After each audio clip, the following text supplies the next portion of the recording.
What's going on, people? Good to see you here. We out here in Greenwich. I thought season's upon us now.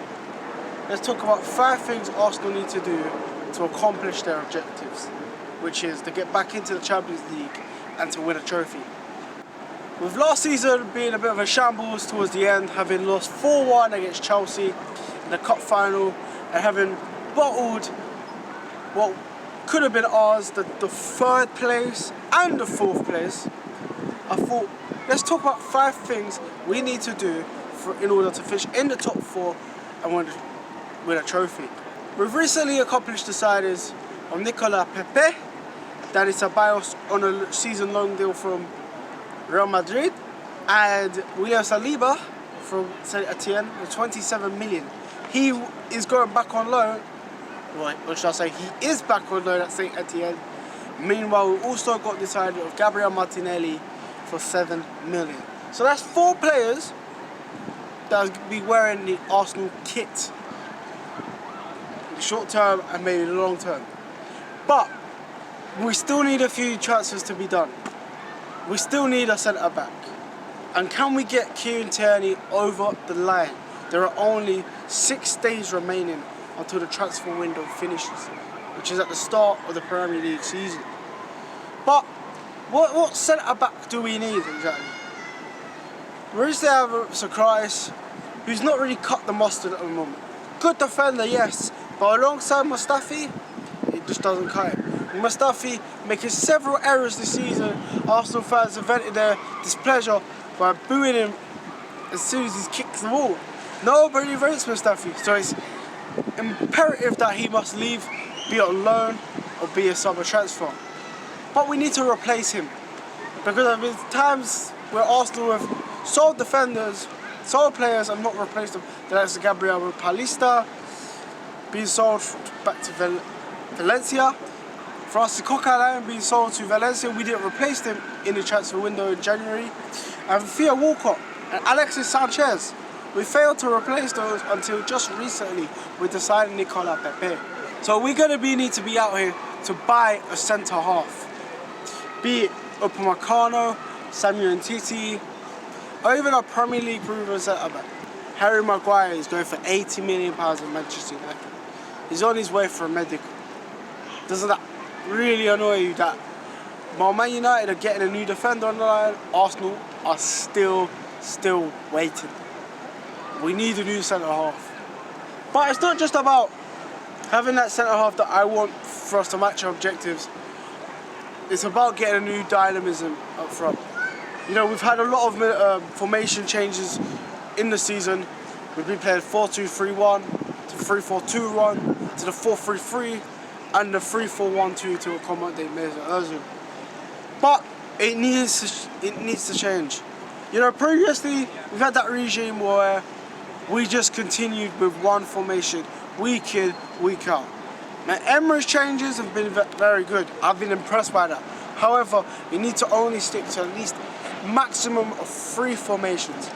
The 4-2-3-1 was a brilliant formation which was imperative in our 22-game unbeaten run. Be it was in the Europa League, a couple of games in the Carabao Cups here and there, but we managed to get a good victory over Tottenham and a good draw over Man United in those times. By playing a 4-2-3-1, with Pepe on the right wing, Aubameyang potential on the left wing, Lacazette a striker, and who the Ceballos or Ozil, we've got a team that can counter-attack, that can link up together, and that has, be it Ceballos, be it centre mid, linking up play towards the front line. But this needs to be a strong formation that we use. We can't just keep changing it just because we got a couple of rubbish defenders in our ranks. Another thing I feel like what Arsenal need to do is continue with the youth players. I've been watching a lot of pre-season fixtures and I've been really excited witnessing Eddie Nketiah over the past few weeks. He is energised, got bags of pace, he's got good eye for goal. He works really hard, and that goal against Burnley last season means to me that he should get more game time in the Premier League. He definitely has to start in a few Europa League games, be it in the group stages. Another man that I want to see play more football is Joseph Willock. That centre mid that came on in the Europa League final and made much more impact than the departing Mesut Ozil in that game. Joe Willock has bags of energy on him, can pass the ball, he's a good playmaker on our ranks. I hope to see him be a fantastic replacement to Aaron Ramsey. Yes, sure, it's a little bit of pre-season, he's not properly played Premier League games, but this is that time he makes that step forward. Another player that come in, Reiss Nelson, another winger. We've got Gabriel Martinelli, Nicolas Pepe, Alex Iwobi now as our wingers, but we need to give Reiss Nelson a chance. He's played 8 games, scored 8 goals last season at Hoffenheim, and I feel like with that guy with raw pace, good dribbling, he is well for the future. Born in South East London, it would be amazing for him to get a couple of goals in the Premier League, bags of experience. I want to see him become a better player and try and force his way to the England squad, be it next season. Sounds a bit unrealistic, but it's about optimism right here. I've got to be optimistic for the new season. There's still a long way to go. The season's barely about to start. But in order to accomplish these objectives, we must do these things.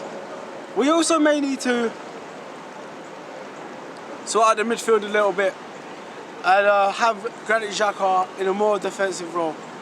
I've seen him out on the ball too many times and just continuously losing it. He isn't agile like Dani Ceballos, Torreira, etc, etc.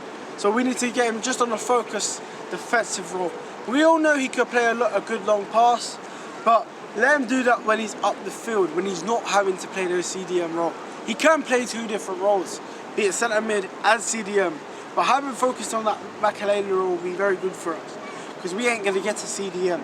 So if we have Xhaka just make a simple tackle, play a pass, without him taking too long on the ball, looking for that through ball, he might just make less and less errors for the upcoming season.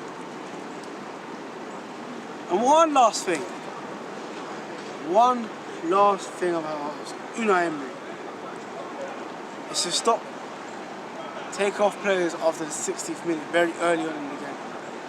Give, like I said, Pierre-Emerick Aubameyang the most minutes that they can get. Continue with the pressing, continue with the urgency that we bring. Don't stop the pressing going on. Because when we watched the game against Tottenham Hotspur, we won 4-2. We ran them ragged with our superb pressing, our superb back to front football when we played it from the back. We can get a centre back suits our style of football, it would be amazing. But we gotta have these players pressing and pressing and pressing, and not give any teams time on the ball. Let them make the errors, not have Mustafi making the error now and then. Yeah. Been a bit of a productive video. As you can see, I am behind the yacht. It is pretty impressive. I thought, instead of video recording in my own room, I thought I'd do it outside for the day. I am optimistic for the new season, but we do need a centre half massively.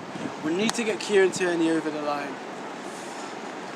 We get those deals done, we have potential to finish in the top 4. We have potential to win a trophy. Because we need that mentality. We need another big centre half to come in to boost these players that we have now, to assert their dominance on this football pitch. We need to continue Emirates being a fortress, and we need to make a point in those away games. It's been your boy Gullison. Make sure you like the video, subscribe. In a bit, people. In a bit. I'm out.